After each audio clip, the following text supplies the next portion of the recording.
Hey guys, so today is part 3, which means we're going to elaborate on the principles from the beginner level, and we're going to do a little bit more advanced petal shapes, which really isn't that advanced. We're just going to let the brush do all of the work. So the brush that I'm going to use to do that is the Tati Art Chocolat in Gris, which is the gray. As you can see, this has a very wide stroke. So what I like to do is press down at the tip of the petal and pull away. As you pull away, make sure that you start to lift the brush a little bit. I'm actually keeping my pressure a little bit more even, which is why the petal is kind of consistent throughout. But if you want the tip of it to be a little fatter and you want the very end, as it comes close to the center, to be thin, then just make sure that you're raising your brush as you move along.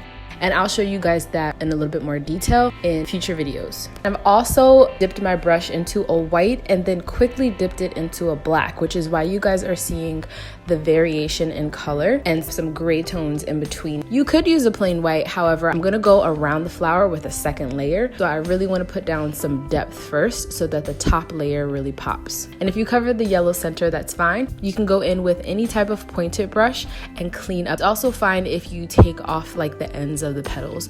I'm actually doing that on purpose because I'm going to fine tune them later.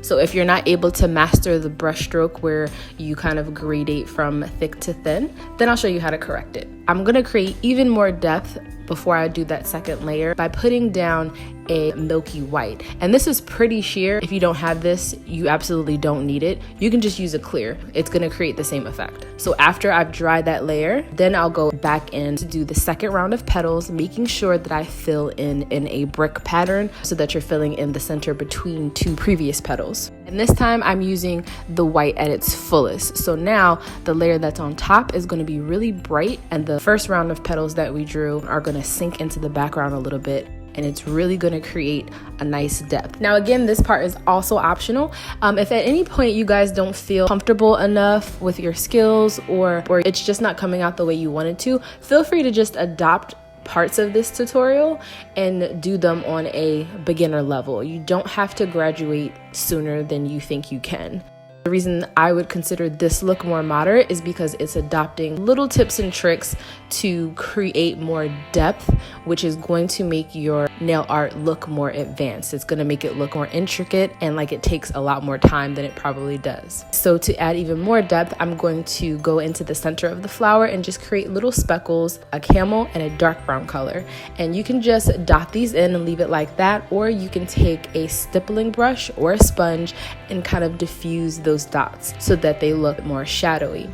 Then as a final step, you can create some dots using the original yellow color and leave it as is. And once you add your top coat, that's it. I actually went for a matte just because I wanted to show you guys a couple of ways that you can approach this. You don't always have to go just shiny or just matte. You can create levels to it. So I'm gonna put on a layer of matte top coat, and then you can do one of my favorite techniques, which is the water drop effect. And for this, you wanna use a builder gel or a hard gel and literally just put a drop on your petals wherever you want. Or another technique that I really like is creating a matte nail and then filling in the entire subject with a gloss coat. I actually like to use a builder gel and then a top coat because then it makes it look like one of those puffy stickers. So it kind of sits up on top of the nail. But here I didn't do that. I just used a top coat so that you guys could see the difference between the matte and the shiny.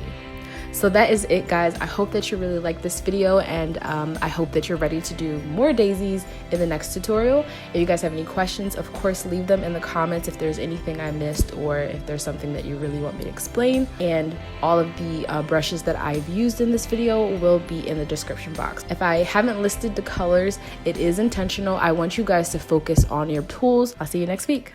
Bye.